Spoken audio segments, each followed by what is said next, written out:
Bienvenidos a nuestro gran día de viernes, ya lo tenemos todo preparado para nuestro programa de hoy, en el que, como saben, tenemos tertulia de sindicatos, en la que hoy nos acompañarán Ricardo Martínez y Manuel Domínguez. Además, en la segunda parte de nuestro programa viajaremos en el tiempo, como es habitual cada viernes, con Javier Sacona. Antes, como siempre, nuestro repaso a la prensa, que iniciamos con la portada del diario El País, que hoy nos cuenta lo siguiente: el Partido Popular impide que el Congreso debata la reforma constitucional. Los socialistas habían pedido la creación de una comisión con la participación de expertos. Además, Bankia engañó a cientos de miles de inversores en su salida a bolsa.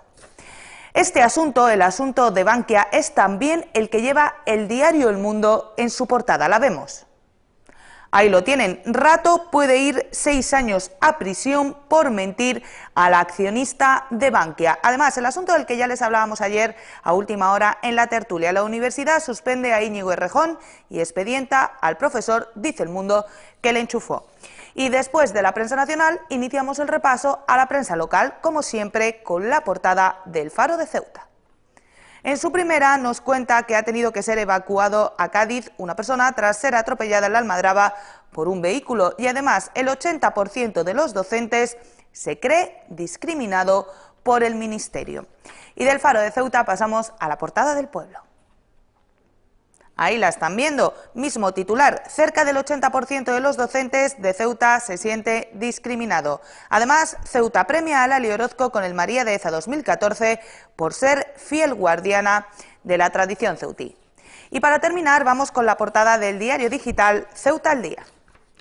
Ahí la estamos viendo, casi el 80% de los docentes de Ceuta se siente discriminado y ve vulnerados sus derechos, y además Lali Orozco recibe el premio María Deheza 2014, que reconoce su pasión por Ceuta y la vida.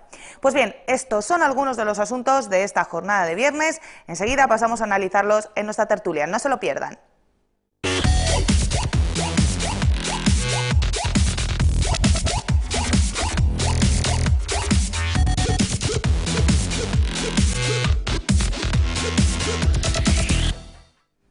Ya estamos aquí de vuelta, es viernes, como saben tenemos tertulia de sindicatos, me acompaña Manuel Domínguez, bienvenido. Buenos días. Que lo ven ustedes ahí con muchísimos papeles, porque tiene muchísimas cosas que decir hoy. Ricardo Martínez, bienvenido. Muy buenas. Y muchos asuntos sobre la mesa, muchos asuntos que tratar, entre ellos algunas de las noticias que conocíamos a lo largo de la semana. Recuerdan que en esta tertulia ya hemos analizado esa medida que pretende poner en marcha el Gobierno para otorgar un subsidio de en torno a 400 euros a los desempleados de larga duración. Un subsidio que tendría una duración de en torno a 6 meses. Manolo, me gustaría saber qué te parece esta medida que anuncia ahora el Gobierno. No, porque como los de Podemos estaban locos la semana pasada, porque decía que las cuentas, que eso era como escribir en el agua, ¿no? Es decir, una raya en el agua que iba a desaparecer, que era pura ideología bolivariana y tal.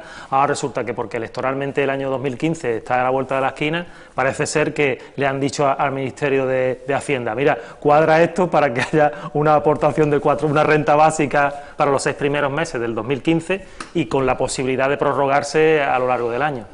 Yo creo que si no lo había antes, ahora me parece que es un absurdo, y porque electoralmente se utilice esto, yo creo que la pobreza de la gente no la puede utilizar como argumento electoral.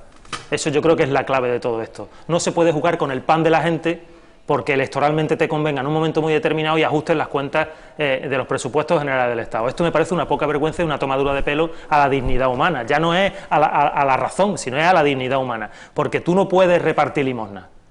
Esa sería la frase, es decir, estamos jugando con la pobreza de la gente, con las carencias de la gente. Esto es inadmisible. Yo creo que los ciudadanos españoles necesitamos un gobierno más serio. ¿Estás de acuerdo con Manolo en que se trata de una medida electoralista? Totalmente, además estoy de acuerdo también con la última parte en la que dice que es una poca vergüenza. O sea, no es justo que a la gente que creo que andan sobre 2 millones ya de personas de parados que no reciben ningún tipo de prestación. Aproximadamente el 50% de la gente que se encuentra en las listas del INEM. Brutal. Y ahora creo que la medida pretenden llevarla a unas 300.000 o una cosa así. Que además 450 euros o algo más para los que tengan hasta 3 personas a su cargo o más. Pero bueno, pero Dios mío, 450 euros para un parado que tenga 3 personas a su cargo o más. Pero que se están cachondeando de nosotros. Por supuesto se están cachondeando primero de esas personas que están sufriendo muchísimas penurias. Se están aprovechando de su situación para intentar recaudar votos Yo, me parece que hoy o ayer era cuando se reunían comisiones UGT y la patronal con el gobierno para decir esto. Yo espero, de verdad, que alguien ponga allí pie en pared y diga, hombre, esto es una locura y una poca vergüenza. Si vosotros realmente, primero, iniciar los mecanismos necesarios para que toda esa gente pueda reincorporarse al mercado laboral, que eso no lo están haciendo, porque la reforma laboral sigue siendo la misma porquería y sigue siendo la culpable de que toda esta gente probablemente se fuera a la calle, y eso no les importa más dar una pequeña limosna, un subsidio que además no les va a llevar absolutamente a nada, que intentar buscar mecanismos para que esta gente pueda volver a tener un trabajo digno y un salario real y no esa porquería, porque además si yo me encontrara en una situación así, me daría por perdido, es decir, al final ya esta gente ha resuelto que yo de ninguna manera voy a volver a trabajar y me da esta limosnita para que con esto pues aguante y no me vaya a vivir debajo de un puente. En cualquier caso, decía Manolo, la semana pasada cuando se planteaba el asunto de la renta básica, que ya lo hablábamos en esta mesa, en el documento marco del futuro programa económico de Podemos, veíamos a muchos en el Partido Popular echarse las manos a la cabeza y decir que eso era absolutamente inviable. Sin embargo, apenas 7 días después vemos una medida que, si no es una renta básica para todos los desempleados, sí que va en ese camino. Claro, pero son 300.000 personas nada más, es que tampoco le va a suponer eso un quebranto económico al Estado tan brutal durante 6 meses, o por lo menos pienso que no. A veces que estamos peor de lo que parece, pero en principio no. La propuesta de Podemos era mucho más loca. Esto es loco, pero lo de Podemos pienso que era mucho peor. El planteamiento de dar esa renta básica, además haciendo una selección ahí un poco extraña que no queda clara en el programa, que no es un programa económico, que ellos han recalcado muchas veces, que se trata de solamente los cimientos para empezar a crear ese programa. El Partido Popular el gobierno demuestra ser hipócrita primero, diciendo que eso no es posible, intentando aplicarlo, aprovecharse de esa necesidad de la gente para llevarlo a aplicación ahora, y que además creo que se prorrogaría, o sea, sería durante 6 meses, pero que al final pienso que llegaría hasta final de año, que es cuando se van a promover las elecciones generales, que es lo que le interesa al gobierno. Es decir, es un aprovechamiento puro y duro, electoralista a más no poder, y al final va a tener razón Pablo Iglesias cuando en su presentación del programa electoral decía que los otros hacían propuestas populistas. Al final aquí todo el mundo utiliza el populismo. No, yo voy a daros más, la subasta, esto es la subasta electoral. ¿Queréis 400? Pues yo voy a dar 405. ¿Los queréis dentro de 4 años? No, yo os lo doy ahora. Es ridículo. Lo que parece es que las campañas electorales, o las precampañas en este caso, cada vez empiezan antes, Manolo. Queda un año para las generales. Es que queda un año completo. Claro, pero para las autonómicas queda muy poco. Claro, ¿cuándo íbamos a pensar que el turrón íbamos a empezar a anunciarlo en el mes de octubre, ¿no? Es decir, esta es la realidad, ¿no? Yo es que, de verdad, es que me gustaría retrotraerme un poco en el tiempo a las propuestas de Podemos, ¿no? Porque viene muy a la colación. Es decir, lo que es una poca vergüenza es que se haya aprobado por el Congreso de los Diputados una partida presupuestaria de 171 millones de euros, 171 millones de euros para los próximos 2 años, que se lo va a llevar una agencia de viajes muy conocida en España, para los gastos de viaje de los diputados, 171 millones de euros. Pero si ¿alguien ha pensado cuántos son 171 millones de euros? Vamos a ver. Estudiando digamos, los gastos de viaje de los demás países europeos, porque siempre es bueno tener un cuadro comparativo, resulta que nos hemos puesto a la cabeza por encima de Alemania en esos gastos. Y cuando uno analiza, por ejemplo, los gastos que tienen países que verdaderamente son económicamente con un equilibrio presupuestario, como puede ser Suecia, Dinamarca, Noruega, sobre todo Suecia, que tiene un equilibrio presupuestario importante desde hace muchos años, nos encontramos que, por ejemplo, en Suecia es un ejemplo que nos va a detallar cómo funcionan por ahí. Un diputado, por ejemplo, en Suecia, que se desplaza hasta 50 kilómetros, se lo paga de su bolsillo. Y cuando pasa el viaje de 50 kilómetros, la Asamblea Legislativa le paga el hotel y le da una dieta de 365 coronas, que son 40 euros. 40 euros. Y ahora, en el ranking, nos hemos puesto los primeros. Es decir, en gastos de viaje por diputado, somos los primeros en Europa.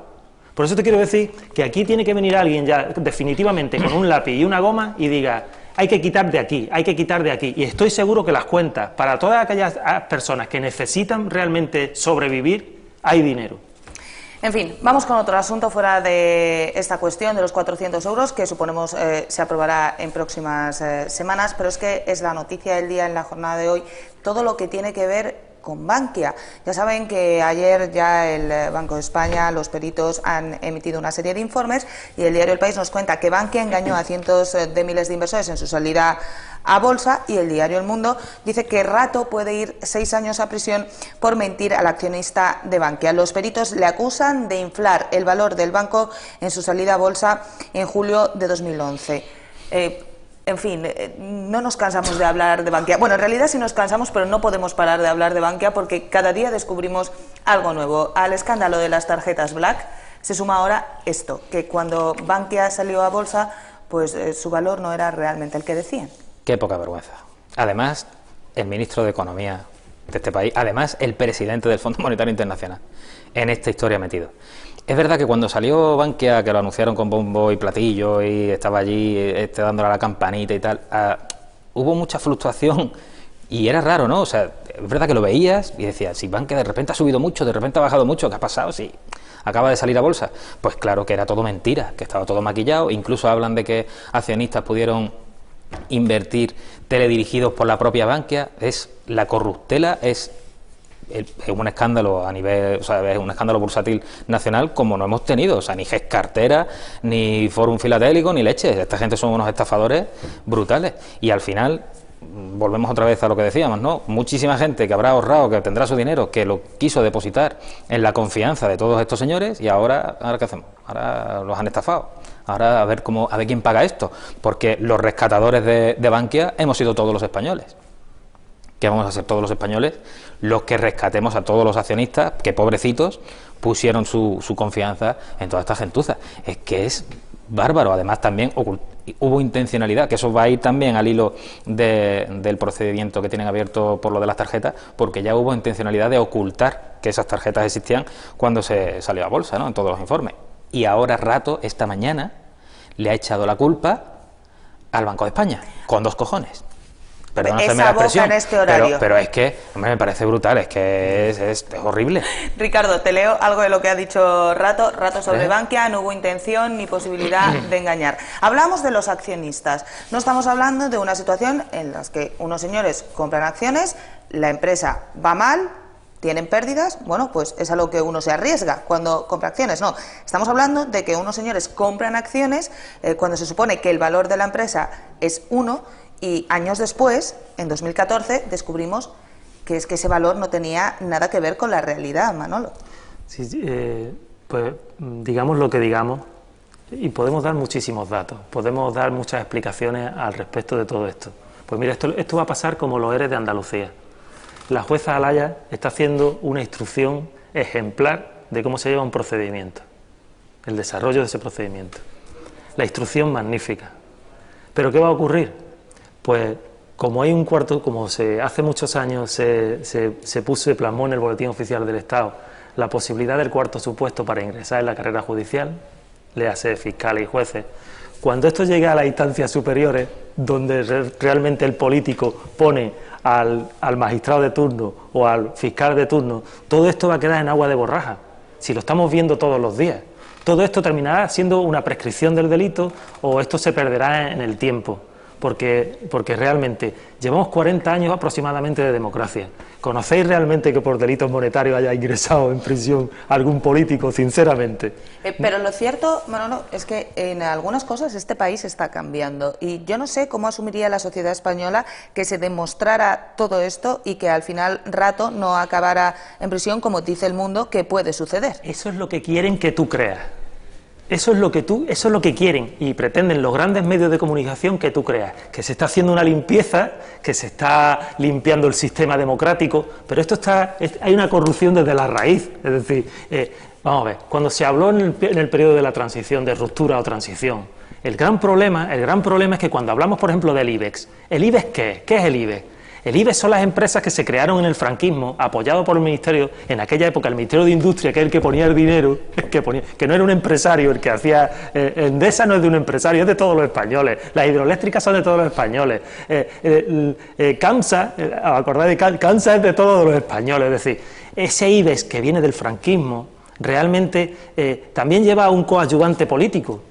Y es que quien dirige todo eso viene de donde viene del pasado. Y todo viene del pasado. Es decir, no ha habido una ruptura, fue una transición. Y todavía estamos viviendo parte de esa transición. Y se ve en el mundo financiero. Es decir, si te das cuenta, ¿quién dirige los grandes bancos del país? Pues realmente son familias que van pasando de padre a hijo. Realmente esto no ocurre en ningún otro lugar. Es decir, tú, por ejemplo, tú te vas al mundo anglosajón, que yo lo conozco perfectamente, y puede haber familias que tengan activos financieros o que tengan acciones de un importante banco, pero que como por sangre azul que vayan transmitiéndose el poder del banco de familia en familia solo ocurre en España. Botín, etcétera, etcétera. Es decir, eso solo ocurre en España. Entonces, evidentemente, el poder económico es poder político. Y no van a permitir que el poder económico no va a permitir que ningún político, porque van de la mano, pase por el tránsito de tener que enfrentarse a penas de prisión.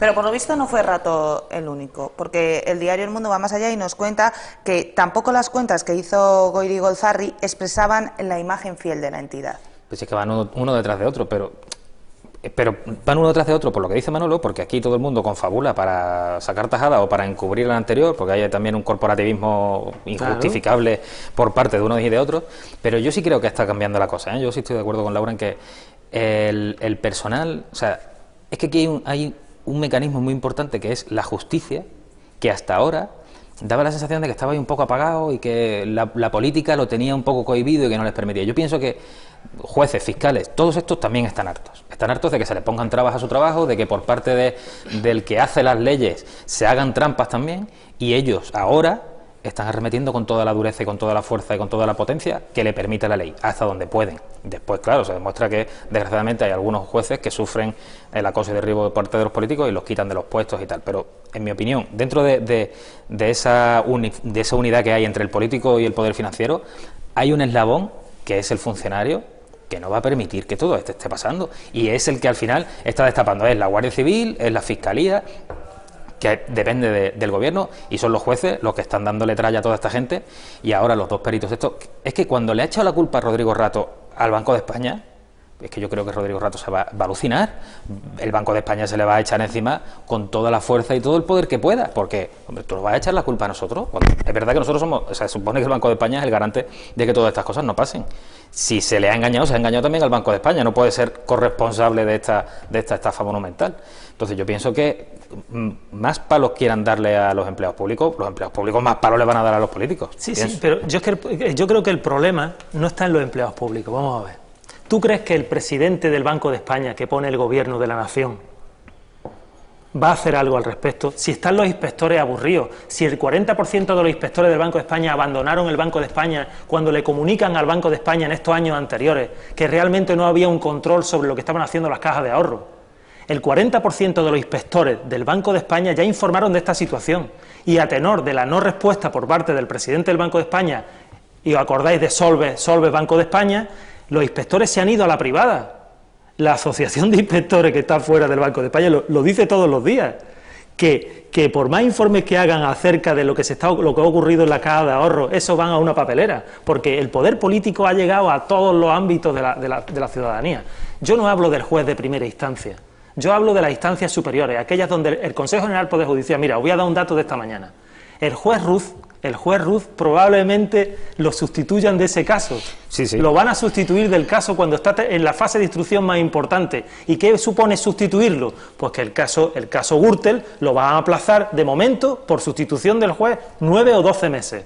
Y esa es la situación planteada. En cualquier caso, como te decía antes, creo que la sociedad española está cambiando y que los políticos españoles deberían andarse con pies de plomo a la hora de tomar ciertas decisiones, porque, bueno, no sabemos cómo van a resultar socialmente, y como vosotros decíais al principio de esta tertulia con el tema de los 400 euros, no deja de haber unas elecciones autonómicas este mes de mayo, claro, y unas elecciones generales se supone que en el próximo mes de noviembre. Vamos con otro asunto, con el asunto que les contábamos ayer a última hora en esta tertulia y que teníamos tiempo de hablar muy brevemente con Pablo Matés y Juan Manuel Doncel. Todo lo que tiene que ver con Íñigo Errejón. Nos cuenta el diario El Mundo: la universidad suspende a Íñigo Errejón, de Podemos, ya lo saben, y expedienta al profesor que le enchufó, decía titular así El Mundo, el profesor también miembro de Podemos. Ricardo, ¿qué te parece? Me encanta lo del profesor que lo enchufó, con todas las letras. O sea, sí, le da igual al Mundo, le da todo igual. Pero El Mundo últimamente es que está muy en esta línea. Sí, es muy elocuente con las cosas que dice. A mí me parece mal, porque es una suspensión de empleo y sueldo cautelar, lo que han establecido mientras que se instruye el procedimiento, claro, y cuando se lleve hasta el final, ¿no? Me parece mal porque, vamos, estratégicamente, políticamente hablando, es un error brutal atacar a esta gente, porque cuantos más los atacas, más beneficiados van a salir. Y en lo que es el procedimiento administrativo, puramente hablando, pues este señor se supone que se le imputa una inasistencia a su puesto de trabajo en la jornada laboral que tenía contratada. Porque lo que dicen es que el contrato de investigación sí que indica que la investigación debe desarrollarse en las instalaciones de la Universidad de Málaga, claro, en un horario determinado. Claro, entonces, la suspensión cautelar de empleo y sueldo, ¿para qué está? Eso está para evitar posibles perjuicios contra la instrucción del procedimiento. Es decir, que puede destruir documentos, pero si él no está allí, si no está... ¿Y cuáles son los documentos que va a destruir? ¿La ficha? O sea, ¿para qué lo han suspendido? ¿Que lo están castigando? A mí me huele súper mal. Me da la sensación de que es una especie de sanción encubierta previa a lo que vendrá posteriormente cuando se resuelva el procedimiento. Que al final lo acabarán sancionando o lo acabarán expulsando seguramente, porque es evidente que ha incumplido las condiciones del contrato. Pero una suspensión cautelar no se usa para eso. Yo creo que ahí la universidad se está equivocando y mucho. Distinto es que sí tenga que suspender cautelarmente, eso sí estaría bien hecho, al que era el responsable de supervisar que este señor estuviera, porque ese sí puede falsear documentos y ese sí puede modificar horarios para demostrar que sí estuvo o que no estuvo. En ese caso, lo que se ha hecho simplemente ha sido expedientarle. Bueno, a ver el expediente en qué queda, porque eso, claro, eso tendrá que acabar, no sé si eso habrá resuelto el expediente o no. Pero a ese sí habría que buscarlo, pero a Errejón, ¿para qué? No entiendo. Vamos a ver. Tú sabes que en la facultad, ahí en los departamentos se investiga, y se investiga con fondos públicos o fondos privados que pueden ser donaciones. Esto es la apertura de un expediente informativo. Sí, sí. Evidentemente, ahora vendrán las alegaciones de una parte y la de la otra, se habrá nombrado un instructor de este tema, claro, y después, si una de las partes no está de acuerdo con la resolución del expediente, se va al contencioso administrativo, cosa que la Administración no ha ganado nunca, ¿no? La Administración no se ve la gloria de haber ganado mucho contencioso administrativo dentro de la propia Administración. Entonces, yo tengo la sensación de que lo que más me deja un poco perplejo de esta situación es lo pronto que actúa la Administración cuando le interesa. ¿Dónde está la presidenta de la Junta de Andalucía con los macacos y los sinvergüenza y los golfos que se han llevado el dinero de los ERE? ¿Dónde está la actuación administrativa? Porque evidentemente hay políticos, pero también hay funcionarios que han manejado el procedimiento administrativo. ¿O es que cuando viene una subvención de Europa no hay funcionarios manejando esos fondos y creando una burocracia de... porque claro, cuando llega una donación todo lleva una reglamentación, los funcionarios sabemos que esto va por la ley de procedimiento administrativo, claro, y esto lleva una reglamentación. ¿Dónde está? ¿Por qué la Junta de Andalucía ya no ha actuado? Porque si yo tengo un equipo de gente y veo que hay 4 chorizos, yo soy el primero que me persono en la causa con todos esos 4 chorizos. Y a esos 4 chorizos los suspendo de empleo y sueldo. Y los aparto, claro, para que no envenenen el procedimiento. Claro, en ese sentido la Junta de Andalucía, fíjate tú, qué sectaria es. Porque, muy bien, ¿crees que tiene responsabilidad porque no ha cumplido con un contrato? Muy bien, para adelante. Pero, y lo que tú tienes detrás, que son 2.000 millones de euros que no caben en esta habitación en billetes de 500, que es de todo, que nos lo han robado, es que nos lo han robado. ¿Dónde está la Administración? Fuera ya de todo esto que estáis comentando, todo este asunto de lo sucedido con Íñigo Errejón abre otra pregunta, que es cómo se investigan las universidades españolas. Es decir, si se firman esos contratos que te obligan a una asistencia, pero luego al final cada uno acaba haciendo la investigación en su casa, en su despacho o en cualquier otro sitio que no sea la universidad. Quizás debería plantearse la Universidad Española que debería modificar esta serie de contratos tipo. Eso seguro, y además... creo que todos conocemos casos de gente que realiza investigaciones universitarias, claro, y que no pasa por la universidad para hacerlas. Eso te iba a decir, seguro que todo el que tenga una beca, que ahora mismo no estará asistiendo a su universidad para hacer su investigación, porque no necesita de un laboratorio, estará asustado, dirá, pero no, esta gente viene a por mí también, porque si no iba por van a por todos nosotros que llevamos años, o que llevarán años, investigando en esa situación, ¿no? En esas condiciones. Desde luego es un error, y esto no lo hubiéramos sabido, y este debate no lo tendríamos si este personaje no fuese quien es y estuviese en la organización que está, y eso es lo penoso y es lo triste, que vamos a replanteárnoslo ahora a consecuencia de todo esto. Mientras tanto le estábamos haciendo ese tipo de contratos injustificados en los que, bueno, sí, tienes que permanecer aquí una serie de horas, pero realmente las investigaciones requieren de la presencia física del becado allí, requerirán de su trabajo. Otra cosa es donde lo realice. Habrá algunos que tendrán que realizarlo expresamente en la universidad, porque no haya más remedio, porque tenga allí los medios necesitará técnicos, exactamente, y incluso los recursos humanos, porque nos organizamos aquí, porque somos 4, 5 o 10, y entonces aquí cabemos mejor, pero el que sea una investigación individual sobre una materia de letras que la puede realizar perfectamente en su casa o en su despacho, donde sea, ¿por qué no lo va a poder hacer? Ahora bien, si el contrato está firmado y hay que cumplirlo, y si no se cumple, pues vendrán las responsabilidades que tengan que venir. Que me va a hacer mucha gracia todo esto si al final con esta suspensión cautelar no tenemos que devolverle el dinero cuando termine la beca, porque esté todo el procedimiento mal hecho, porque da pinta que tiene, que al final va a estar suspendido de empleo y sueldo, y cuando acabe todo el procedimiento, ese periodo de suspensión se lo van a devolver, y al final va a cobrar sin haber hecho nada, de verdad. En fin, vamos a hacer una pequeña pausa porque ya saben que llega la hora de conocer las noticias de Ceuta y nos las va a traer, como siempre, Nacho Gallego.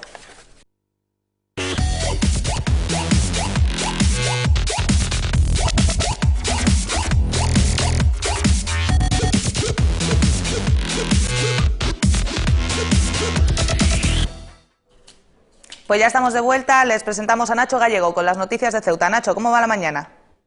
Muy buenas, Laura. Pues ayer ante más de un centenar de personas se presentaba el partido Movimiento por la Dignidad y la Ciudadanía de Ceuta, el partido del que forma parte la diputada no adscrita Fátima Hamed. La formación confirmó que va a concurrir a las próximas elecciones de mayo de 2015 y la diputada Hamed manifestó que se sentirá satisfecha únicamente con ganarse la confianza de los ciudadanos. Muchas caras jóvenes y un discurso basado en el ciudadano. Esas son las bazas del Movimiento por la Dignidad y la Ciudadanía. El partido en el que se integra Fátima Hamed tiene claro cuál es su principal objetivo. Se define y se va a definir siempre como un movimiento sociopolítico, interesado en las preocupaciones de todos los ciudadanos y todas las ciudadanas sin ningún tipo de excepción, y ese es nuestro trabajo. La formación pretende que las quejas y las peticiones de los ceutíes lleguen al gobierno. Intentar dar voz a todas las peticiones, a todas las denuncias, a todas las quejas que se nos formulan para intentar así lograr ese cambio que ansiamos en esta ciudad. Los representantes de MDI-C han mantenido un largo debate sobre si debían presentarse a las elecciones del próximo año. Finalmente han decidido participar. El resultado que obtengan dependerá de los votantes. El que quieran los ciudadanos y las ciudadanas. Cambiado de asunto, ya han comenzado los actos de homenaje a la Constitución española. En este momento, en el Salón del Trono se está celebrando el acto institucional, pero antes, concretamente ayer, era el turno de un numeroso grupo de alumnos de diferentes centros educativos de la ciudad que participaban en el ya tradicional pleno escolar. El acto se desarrolló en el Salón Noble del Ayuntamiento. Allí los chicos y chicas experimentaron y explicaron qué es la Constitución en pocas palabras, y posteriormente hubo una suelta de globos simbólica que se realizó en la Plaza de la Constitución. Los escolares hicieron talleres y trabajaron conceptos como la democracia. Es una forma en la que se organiza la sociedad, donde se concede el poder a los ciudadanos, es decir, que las decisiones colectivas son adoptadas por el pueblo.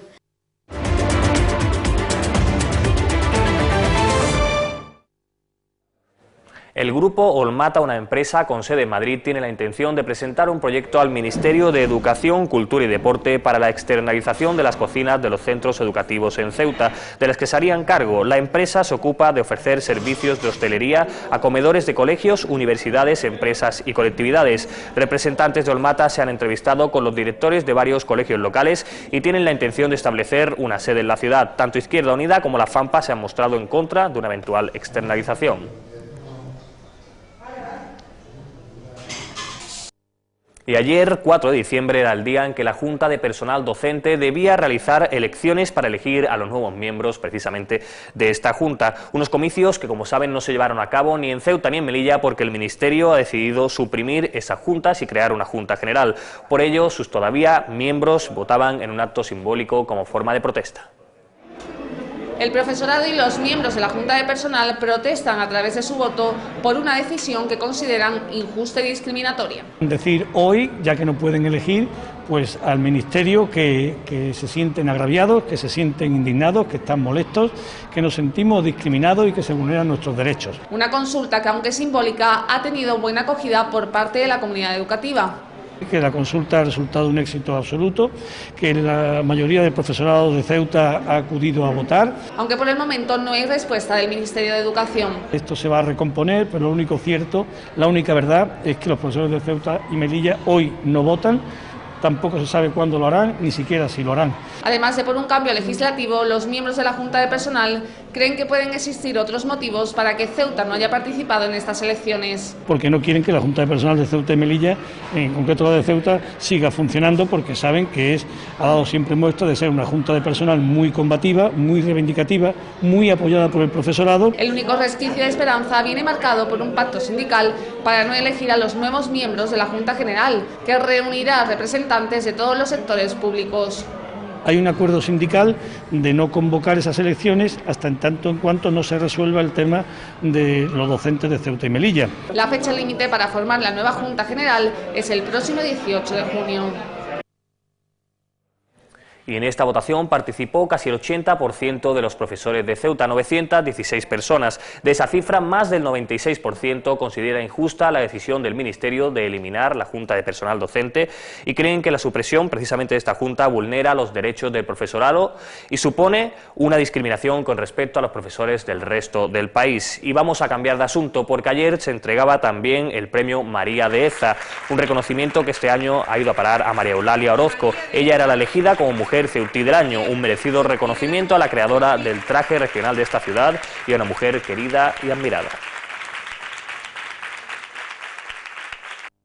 Y con esto terminamos por el momento. Habrá más noticias aquí a las 8:30. Ahora sigan disfrutando de Gran Vía. Muchísimas gracias, Nacho. Vamos ahora con los temas que tienen que ver con nuestra ciudad y vamos a comenzar con esa votación, o bueno, ese escrutinio que se producía ayer entre los docentes, esa consulta para saber si los docentes de Ceuta se sentían discriminados, porque ya saben que ayer se votaba en toda España las juntas de personal, en toda España, salvo en Ceuta y en Melilla. Bien, los resultados de esa consulta que hacían dice que cerca del 80% de los docentes de Ceuta se siente discriminado. Según los datos facilitados por la Junta de Personal Docente, se registraron un total de 924 votos, 916 válidos, 2 nulos y 6 en blanco. El 96,8% ha votado que sí ve vulnerados sus derechos y el 97,3% se siente discriminado respecto al resto de profesores del país. Ricardo. Hombre, el titular ese de casi cerca del 80%, no, el 97% creo, ¿no? Claro, pero creo que tienen en cuenta a los que no han votado. Claro, es que los que no votaron, pues a saber las razones por las que no votaron. Quizás algunos ni siquiera estaban en Ceuta para poder hacerlo, ¿no? O tenían cualquier situación justificada para no poder ir a trabajar y no poder votar ese día, ¿no? Lo que sí que subyace de toda esta historia es que hasta ahora habíamos tenido repartida la representación y repartida la capacidad de negociación por ámbitos, ¿no? Ingesa, o sea, sanidad, enseñanza, Administración General del Estado, Agencia Tributaria y Justicia. Y a raíz de las modificaciones que ha venido haciendo el Gobierno de la Nación, buscando restar capacidad de negociación a las organizaciones sindicales, pues una de las cosas que hizo fue agrupar todos estos ámbitos de negociación en una única junta de personal, ¿no? Y en un único comité de empresa. Esto no ha pasado en otras comunidades autónomas porque hay muchas comunidades que hay que recordar que tienen transferidas muchas de esas competencias, ¿no? Entonces, a nivel estatal, ellos no entrarían a participar de una única junta de personal. Esto es un poco técnico y un poco rollo, que lo entendemos más los sindicalistas y los que estamos en la negociación día a día, ¿no? Pero al final lo que sí que ha sucedido es que el Gobierno se comprometió con las centrales sindicales a evitar que esto sucediera tanto en Ceuta como en Melilla y a mantener la situación tal cual estaba y no como se modificó a raíz de todos estos recortes. Y por más compromiso que se obtuvieron, que fue además en el verano de este año, si no recuerdo mal, el Gobierno no ha dado los pasos al final para llevar a cabo lo que se comprometió con nosotros, que es otra muestra más de la falta de respeto del Gobierno de la Nación hacia las organizaciones sindicales. Nosotros tuvimos oportunidad de hablar con nuestros representantes en la Administración General del Estado, que son los que se sientan a negociar estas cosas allí con el ministro, y nos dijeron que sí, que la Administración había dicho que lo iba a resolver y que iba a dar los pasos y lo iba a establecer por ley, que es lo que tiene que hacer, que Ceuta y Melilla siguieran contando con esta junta de personal, pero hasta ahora no han hecho nada. Y hemos visto cómo el resto de España ha llevado a cabo sus procesos electorales en la enseñanza, pero que los llevará a cabo en muchos otros ámbitos, en sanidad y en la Administración General del Estado y en la Agencia Tributaria, etcétera, etcétera, y en Justicia, y nosotros vamos a seguir a la espera de que no podamos llevar a cabo esos procedimientos o que cuando llegue la fecha nos encontremos con una junta de personal formada por todos estos trabajadores, una única junta de personal para negociar los asuntos de tantísimos trabajadores como en la ciudad, porque estos son, la docencia son 1.300 maestros, pero creo que en sanidad son otros 1.000, en agencia tributaria andan por, en la Administración General del Estado por 700, es decir, estamos hablando de un volumen importantísimo de trabajadores que van a tener que ir a votar al número 1 de una candidatura de una organización sindical que probablemente no sea su representante, porque si el número 1 que encabeza la lista de CESIF es de enseñanza, el de Administración General del Estado estará votando un maestro para que represente sus intereses ante el Ministerio, ante la delegación del Gobierno o ante la Administración en cualquier ámbito. Y un maestro no tiene por qué conocer cuáles son las peculiaridades y las necesidades concretas de un trabajador de la delegación del Gobierno o del INEM, ¿no? Y yo creo que ese es el problema. ¿Esto en qué situación deja ahora, ya para empezar, a los maestros, que han sido los primeros, pero bueno, a los trabajadores de la sanidad, a los trabajadores de la Administración General del Estado, a todos? Claro, es que como bien dice Ricardo, evidentemente, claro, desde la perspectiva política, como resulta que un parado puede dirigir el país, pues dirán, bueno, ¿qué más da que un maestro, por ejemplo, sepa del Ministerio de Defensa o del Ministerio de Sanidad? Da lo mismo, ¿no? Entonces yo creo, fundamentalmente lo que yo dirijo todo esto es a la mordaza, ¿no? Es decir, nunca he creído en la negociación con los sindicatos, no creen en los sindicatos, no creen que seamos una fuerza representativa de los intereses de los trabajadores. Entonces esto es un desprecio más a los sindicatos, a los trabajadores y fundamentalmente algo que está consagrado en la Constitución, que es la negociación colectiva. Es decir, yo creo que en ese sentido yo creo que se equivocan rotundamente, porque la mordaza no es bueno ni a nivel informativo desde el punto de vista periodístico ni a nivel de las reivindicaciones de los trabajadores. Y yo creo que al final el que paga el pato de todo esto es la situación por la que están pasando los trabajadores, que al final se van a ver un poco no indefensos, porque no van a estar indefensos siempre en manos de los sindicatos, pero sí al menos solapados en sus intereses particulares, porque como decía Ricardo, un tío de defensa que sabe de los problemas que puede tener un tío en el Ministerio de Educación, ¿no? Y ¿creéis que esto ha tenido algo que ver con la guerra que suelen dar las juntas de personal, especialmente la de educación? Porque es cierto que de todas las juntas de personal que tenemos en la ciudad, la de educación y la de sanidad suelen ser de las que más guerra dan. Hombre, es que tú parte de la base con que hace más de 10 años que las inversiones en sanidad y en educación son ínfimas en esta ciudad. Por más mamotreto de hospital que hayan abierto ahí, el personal sanitario no se ha visto incrementado ni en una sola persona. Y en esta ciudad, yo no te quiero contar la falta de colegios que hay. Y si hablamos de los que hay, la falta de dotación presupuestaria que tienen, bueno, date una vuelta si te das una vuelta por algún colegio público, te entran ganas de llorar. Hay algunos que están pintados de hace 10 años. Esto puede ser un castigo el que no hayan llevado a cabo el acuerdo. Pues yo no quito que no sea un castigo, como el tema del calendario escolar y demás, a raíz de esa guerra que dan las juntas de personal, ¿no? Pero el objetivo real del Gobierno a la hora de tomar esta decisión, que la toma a nivel general, el reducir las juntas de personal y los comités de empresa, va dirigido a destruir la fuente de personal o de recursos humanos de las organizaciones sindicales, porque aquí de lo que se trata al final es de quitarle delegados a las organizaciones, no liberados, ojo, que con eso podemos estar de acuerdo o no estarlo en función del número de liberados que tengan en cada una de las comunidades autónomas, en cada una de las ciudades. Estoy hablando del delegado, del representante principal de los trabajadores, es decir, de la persona que se sienta directamente en el comité de empresa o en la junta de personal para tomar decisiones o para negociar convenios o para todo esto que afecta directamente al trabajador, no del liberado que está en la estructura del sindicato, que eso ya lo destruyeron con todas las liberaciones institucionales que quitaron de en medio con esa misma reforma, ¿no?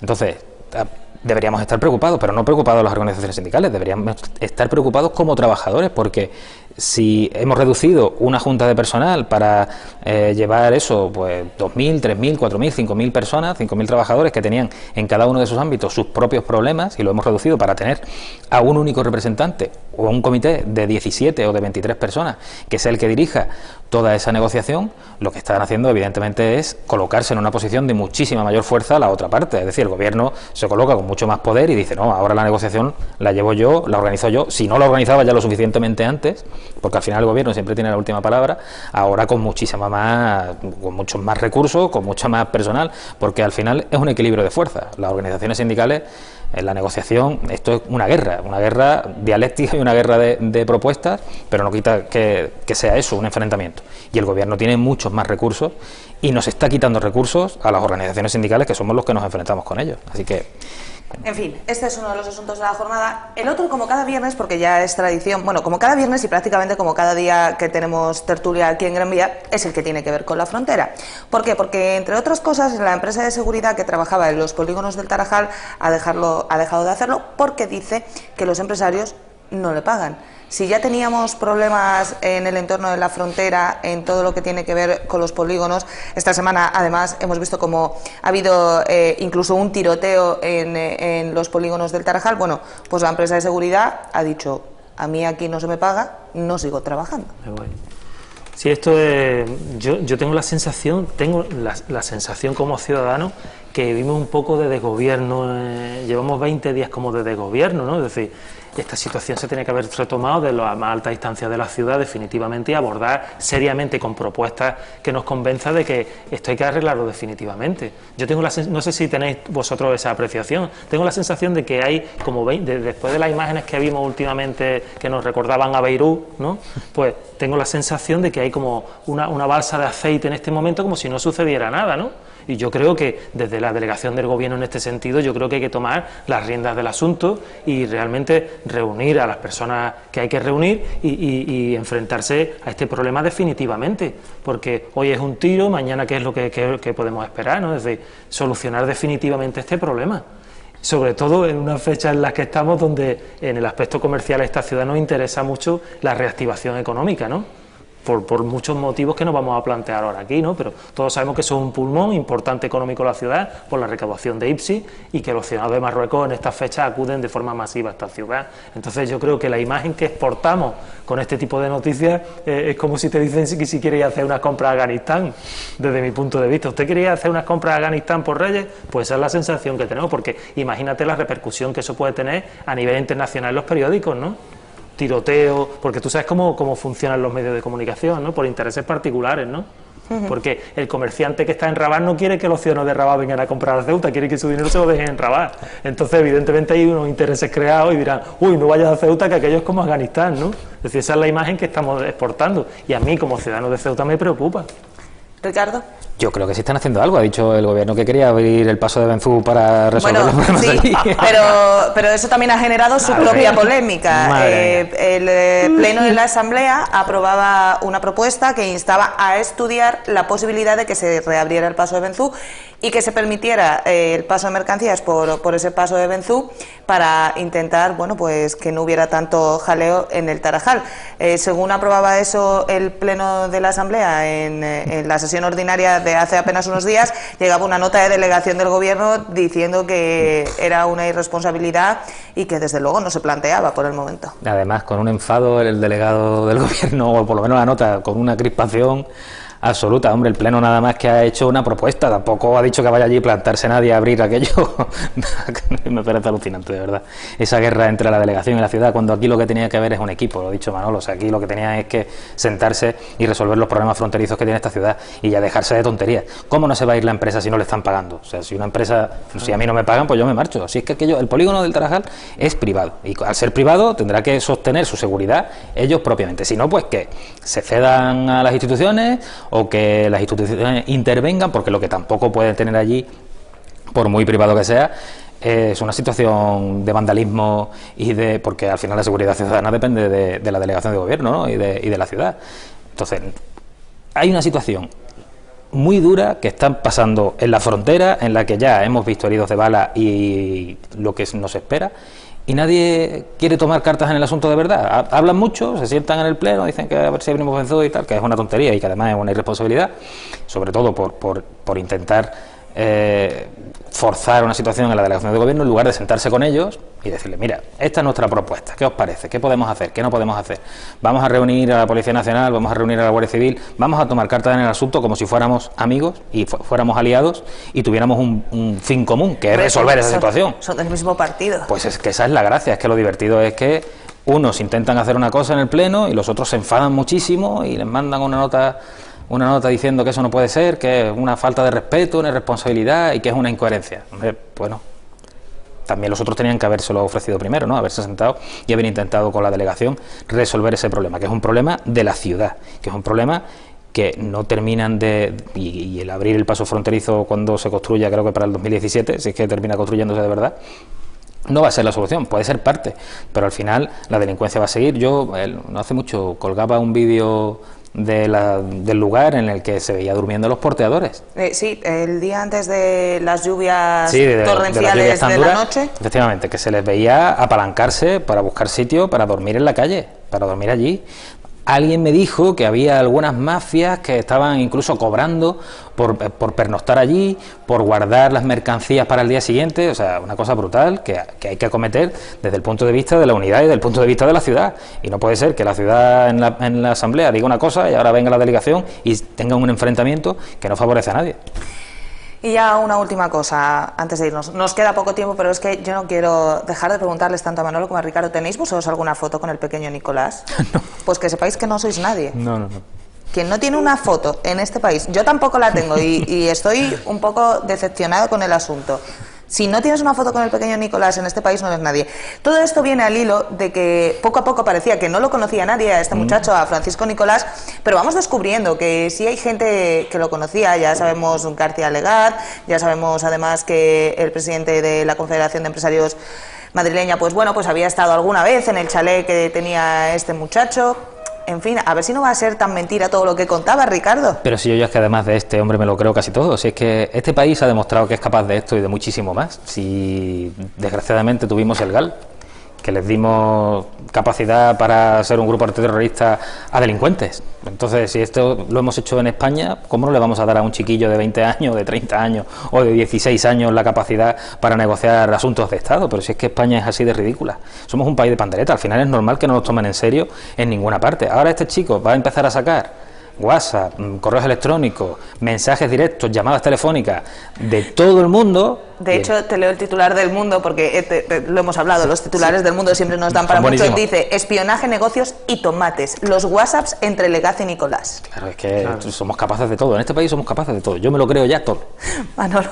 Sí, yo solo voy a decir una cosa. A mí no me van a mandar a mi correo la invitación para la coronación del rey. A mí tampoco. No, a mí tampoco me la mandaron. A mí tampoco. O sea, que algo hay. Y yo no me quiero ir de aquí hoy sin dos cosas. Dime, por favor, dime. Porque si no el hígado se me revienta. Primero, a la persona responsable del mobiliario urbano de la ciudad. Si los sillones que ha colocado en la Plaza Azcárate, ¿de qué catálogo lo ha sacado? ¿O lo ha comprado en el mercadillo de Nador? Yo creo que los ciudadanos de Ceuta, con los impuestos que pagamos, tenemos derecho a algo más. Y yo le recomendaría que, como puede viajar con dinero del erario público de forma gratuita, que no le va a costar dinero en su bolsillo, yo le recomendaría, por darle un ejemplo para aprender, visite la ciudad de Vitoria y allí va a entender cómo es el mobiliario urbano que esos ciudadanos se merecen. Eso me parece que es prioritario en los tiempos en que vivimos. Es que parece que esos sillones lo ha comprado en un mercadillo y creo que con los impuestos que pagamos nos merecemos algo más que eso. Eso es lo que tenías que decir. Pues yo os digo los deberes que os voy a poner esta semana para la semana que viene. La semana que viene, ya lo saben, el próximo viernes será el último programa antes de descansar por Navidad, porque aquí empezamos a irnos de vacaciones y vamos a hacer una pequeña pausa en Gran Vía, que eso sí, volverá después de Navidad, como siempre, con un montón de cosas. Yo os voy a pedir vuestra particular carta a los Reyes Magos. Lo que debe pasar en el año 2015 en materia sindical, que es lo vuestro. Y entonces, aparte de abordar los temas que abordamos habitualmente, pues eso, quiero la carta a los Reyes Magos. Eso sí, ya sabéis que las cartas a los Reyes Magos tienen que ser realistas. Sí, sí. No se les puede pedir a los Reyes Magos la luna, ni nada de eso. Manolo, como siempre, un placer haberte tenido hoy aquí en este Gran Vía. Ricardo, muchísimas gracias por acompañarnos. Y nosotros hacemos una pequeña pausa y enseguida está de vuelta Javier Sacona y su máquina del tiempo.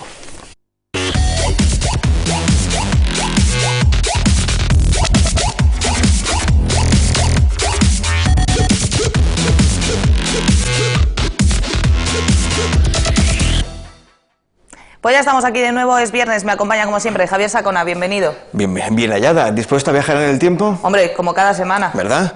Pues que no esperemos más, ¿no? Ponemos la cabecera. ¿Cabecera? ¡Ea! Españoles. ¡Ha muerto Tanquete! ¡Afuera todo el mundo! ¿Por qué no te callas? ¡Que te pego, leche! ¡Cojones, ya! ¡Que te meto con el mechero, Sole, ¿Encarna? ¡Gol de señor! ¡Iniesta de mi vida! Son las 9 de la mañana en Nueva York. ¡Oh, mierda! Terrible, apocalíptico.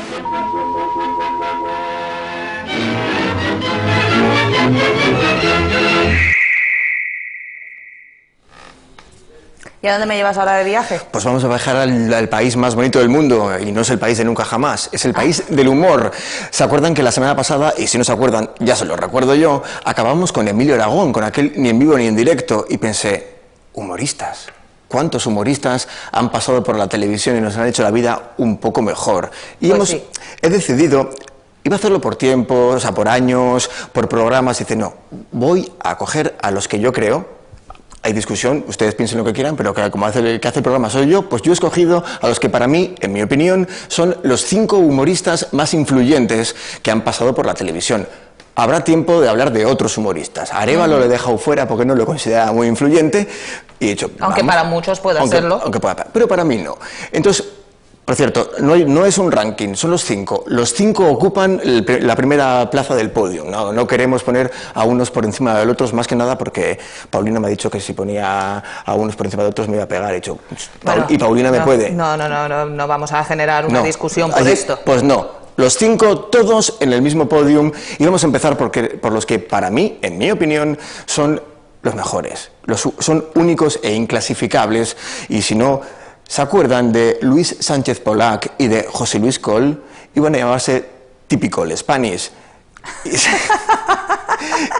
Un gran nombre, por cierto, un gran nombre, por cierto, pero fueron 2 humoristas que se conocieron precisamente en los platós de televisión española y juntos formaron el dúo humorístico inimitable por excelencia en este país, Tip y Coll.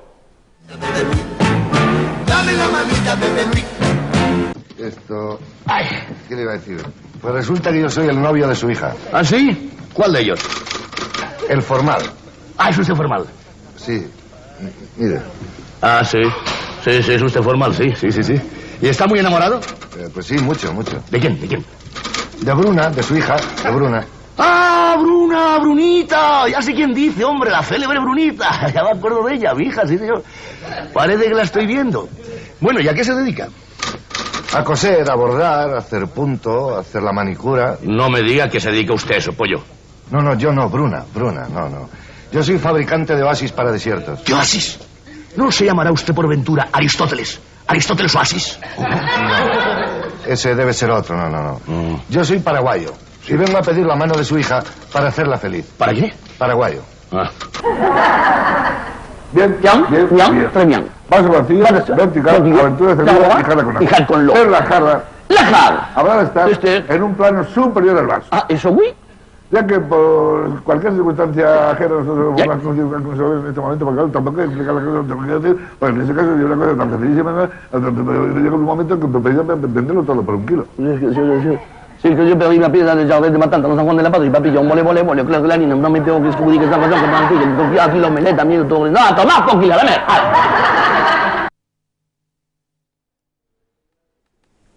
Tip y Coll estuvieron en activo juntos hasta 1995. Son muchos años. Por cierto, abandonaron Televisión Española en el 79 cuando les censuraron un sketch, según porque el guión no tenía suficiente calidad. Dijeron, sí, pues nos vamos. Y se fueron de la televisión. 2 grandes humoristas inimitables. Yo no diría tanto, porque casi 20 años después salieron otros 2 humoristas que empezaron espectáculos callejeros que podríamos definirles como los verdaderos herederos de Tip y Coll. Para mí, tengo una gran debilidad por ellos. ¿Por qué? Porque yo también leo a Kierkegaard, Faimino y Cansado. Buenas noches a todos. Hola, buenas noches. Que buenas noches, lo cual que buenas noches. O sea, mejor no hemos podido empezar. Buenas noches. Hemos dejado la base bien sentada. Buenas noches. Luis José, ¿qué estás haciendo ahí? Pues, aquí. ¿Qué? Viendo la tele. ¿Qué? ¡Viendo la tele! ¿Qué tienes en la boca? ¡La tele! ¿Manzana? Cállate, que no oigo. Vamos, que un hijo mío, aquí viendo la televisión. ¿Y qué estás viendo? ¿Qué estás viendo? ¿Dibujos animados? Sí. ¿Como los críos? Sí. Ay, qué vergüenza me da a mí. Cállate, que no oigo. Un hijo, el hijo del doctor Muerte. Míralo, ahí está. Vamos. Vamos a empezar por una pregunta de sociales. Sí. La Revolución Rusa. La Revolución Rusa fue en el año 1917, ¿verdad? ¿Podría decirme, por favor, en qué país se desarrolló? 1917. Sí. Sí. Bueno, 1917 estamos hablando, ¿no? La Revolución Rusa de 1917, no de 1900... Sí. No, de 1917. Fue en Azuqueca.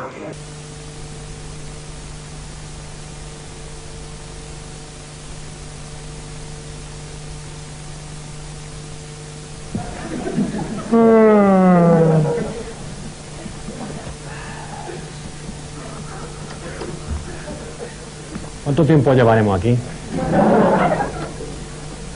9 semanas y media. ¿Qué va, qué va, qué va? Yo leo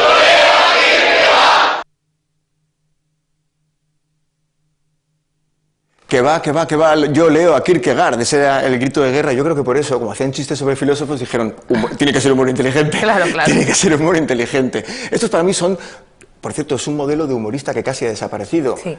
La pareja de humoristas, los que establecen un diálogo y ya no un monólogo. Porque el monólogo humorístico nació en España de la mano de nuestro siguiente protagonista, un cómico, un humorista que empezó primero como actor. Voy a ponerles estas pequeñas imágenes, son 2 películas en las que participó en los años 50, a ver si le reconocen.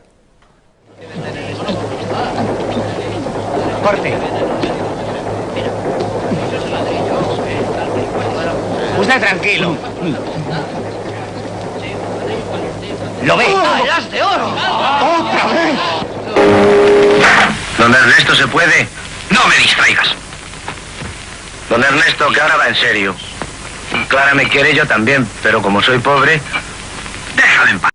Miguel Gila, el pionero del monólogo en España, pero empezó como actor en los años 50 y como actor de teatro también. De hecho, se coló como espontáneo en un teatro en 1951 y hizo su monólogo de la guerra, el que luego sería famoso. Pero tuvo un lío de faldas. Ah, amigo mío. Le reclamaban una paternidad. Ay. Y se quitó de en medio.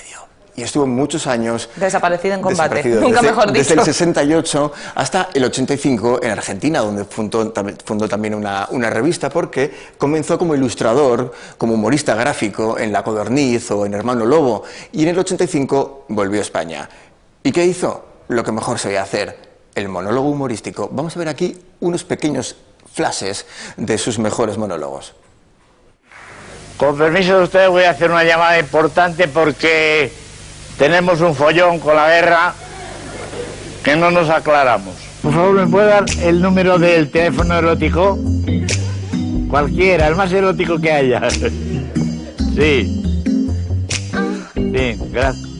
El general se pasa el día con los prismáticos diciendo, ¿cómo está esa? Uy, ¿cómo está? Nunca mira para las trincheras, siempre para los balcones. ¿Y qué más? ¿Y qué más? Uy. ¡Ay! ¡Ay, no me digas eso! Señorita, quiero hablar con los Estados Unidos. Y lo que nos reímos, venga. Hasta su padre dijo, me habéis dejado sin hijo, pero me he reído. Que de los 6 cañones que mandaron ayer, vienen 2 sin agujero. Pues estamos disparando con la bala por fuera. ¡Me cago!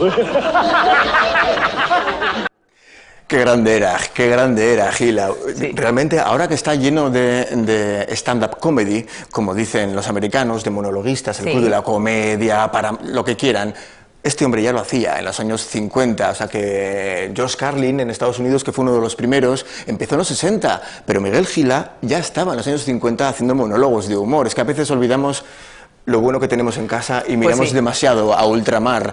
Y hablando de gente capaz de darle la vuelta a la manera de hacer humor, el siguiente protagonista, sin duda, sería como el bulli del humor. Aparte de que era catalán, algo que estaba muy claro, supo deconstruir el humor, hacerlo minimalista, reducirlo a su mínima expresión, armado solo de un vodka con limón y un Ducados y una camisa negra. Eugenio. ¿Saben aquel que dice que es un tío que va a una óptica y digo, oiga, digo, querría unas gafas? Digo, ¿qué las quiere? ¿Para ver de cerca o para ver de lejos? Digo, no, digo, para ver por aquí, por la provincia de Huesca.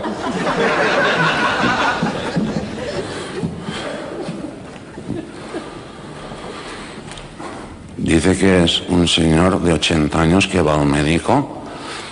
Digo, mire, doctor, digo, yo hago el amor 8 veces al día. Digo, ¿esto es bueno o es malo? Digo, mire, digo, esto ni es bueno ni es malo. Digo, esto es mentira.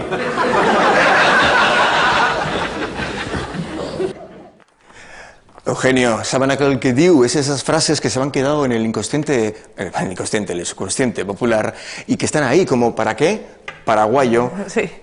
En la próxima semana hablamos del gobierno, o está el enemigo que se ponga. Son frases que se han quedado ya para nosotros. Qué grande. Y ¿quiénes son autores de muchísimas de esas frases? Nuestros siguientes protagonistas. Estos sí que han tenido mucha influencia, así como Tipicol, Famino Cansado, Eugenio, Gila, han tenido una grandísima influencia en los humoristas que han venido después. Bueno, Martes y 13 sentaron las bases de una nueva forma de hacer comedia en televisión. El sketch ya se hacía ni en vivo ni en directo, como vieron, pero estos hicieron del humor, los sketches y el programa de Navidad. Sí, sobre todo el programa de Navidad. Un mismo concepto. ¿De quién hablamos? Ya lo saben. De Martes y 13. Era maravilloso viajar hasta Mallorca sin necesidad de tomar el barco o el avión, solo caminando en bicicleta en autoestop. Y no olviden nuestra ensaimada mallorquina. Pues tengo una manía. Higos de España, qué manía les tengo. Son graciosísimos. Me encanta, qué aje que tienen los dos. ¡Ole! Saliste a la arena del nightclub y yo te recibí con mi mejor pantalón. Estaba sudadito, pues era una noche que hacía calor. Te diste cuenta enseguida al darme la vuelta al primer revolcón. Y yo bolinga, bolinga, bolinga, haciendo frente a... Y yo bolinga, bolinga, bolinga, un tema legendario que casi ya es más famoso que el auténtico de Gabinete Cagalera. Por cierto, yo siempre he pensado... Qué destino más cruel y más diferente para los dos integrantes, eran 3 en un inicio, pero para los 2 integrantes de Martes y 13, mientras José Mayuste, que para mí era menos gracioso de los dos, ha tenido su carrera en el teatro, en los musicales, incluso en la tele, series de televisión, el pobre Millán Salcedo, que era el gracioso de los dos. El que ponía esas caras tan inverosímiles. Pues el hombre tuvo que ir hasta Sálvame para pedir trabajo, no sé si recuerdas hace mucho, que decía que estaba el hombre olvidado, solo ha hecho algún que otro musical. Pero repasando los sketches de Martes y 13, he sido consciente de que no todos los chistes aguanten el paso del tiempo de la misma forma. El siguiente sketch probablemente sería imposible de emitir ahora y... Probablemente no, yo ya te aseguro, imposible. Hombre, emitirlo emites, pero que el que lo emite se va a la calle, seguro. A mí me causó un poco de incomodidad. A ver si les pasa a ustedes lo mismo con este sketch que seguro van a recordar. Y ahora vamos a escuchar el testimonio profundo y sincero de María Ascensión del Calvario, mujer maltratada por su marido. Como portavoz de la Asociación de Mujeres Maltratadas de España, mi problema no es ni más ni menos ni quito ni pongo, es un problema común, con común denominador, denominado por muchos y denominado por otros. Ay, perdón. Es que mi marido me pega. Mi marido me pega. A mí me pega mi marido, me pega todos los días. A mí. ¿Cómo ha cambiado el tiempo, verdad? ¿Cómo han cambiado los tiempos? Esto es un ejemplo de que, aunque parezca que no, nuestra sociedad ha cambiado para bien. Poco a poco, ¿eh?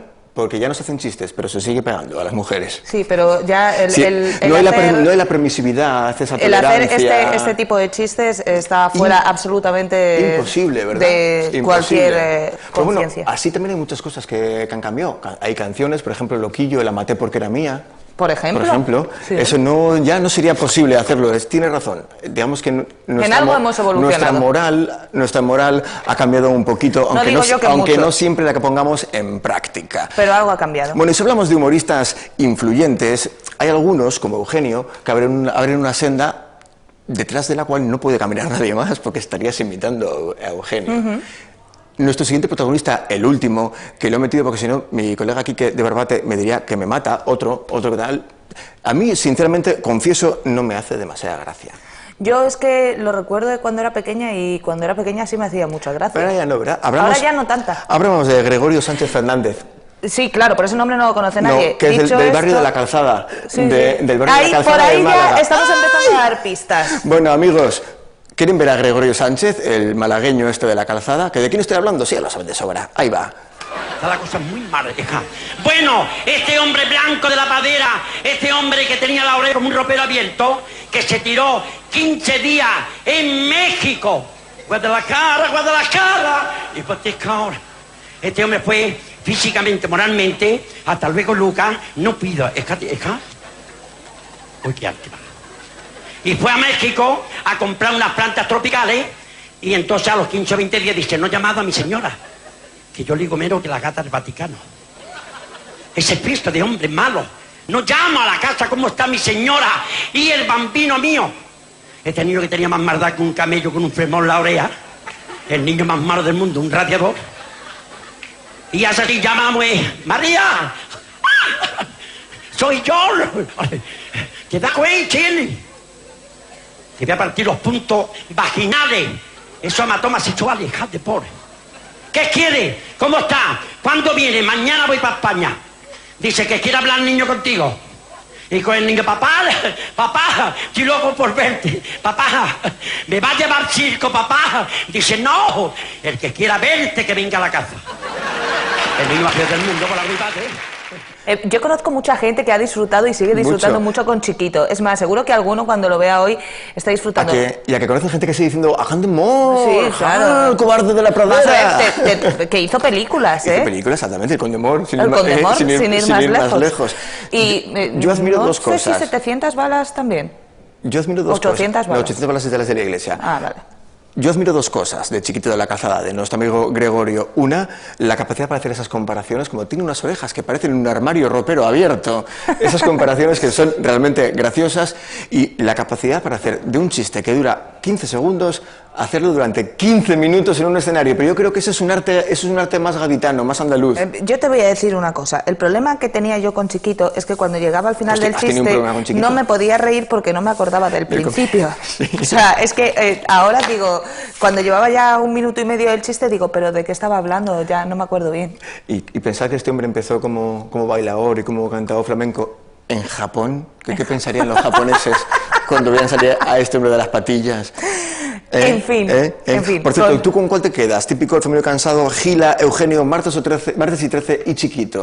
Yo soy muy de martes y 13, tengo que reconocerlo, pero también soy muy de Cruz y Raya. Yo por generación soy de Famino Cansado. Aquel orgullo del tercer mundo me tocó mucho. Por cierto, no se recuerda que salía en Cajón Desastre, La Bola de Cristal. Para mí Famino Cansado son los grandes. De hecho, siguen en activo. Sí. De estos que están aquí, de esos que hemos hablado, solo Famino Cansado siguen en activo. Eso sí, tuvieron la inteligencia de abandonar la televisión, que quema mucho y obliga a seguir haciendo chistes nuevos siempre, y ahora se han centrado en el teatro. Muy bien. En el teatro. Y entrevistas solo las da cansado. Porque Famino dice que él no sabe qué responder a las preguntas tontas. Bueno, pues hace muy bien en no responder a entrevistas. Javier, con esto llegamos al final por hoy. Te recuerdo que la semana que viene es el último antes de Navidad, así que espero que viajemos en el tiempo como corresponde. Hombre, claro. Vamos a ver el calor de la Navidad, el almendro, lo que haga falta. Vamos a hacer un recorrido por la Navidad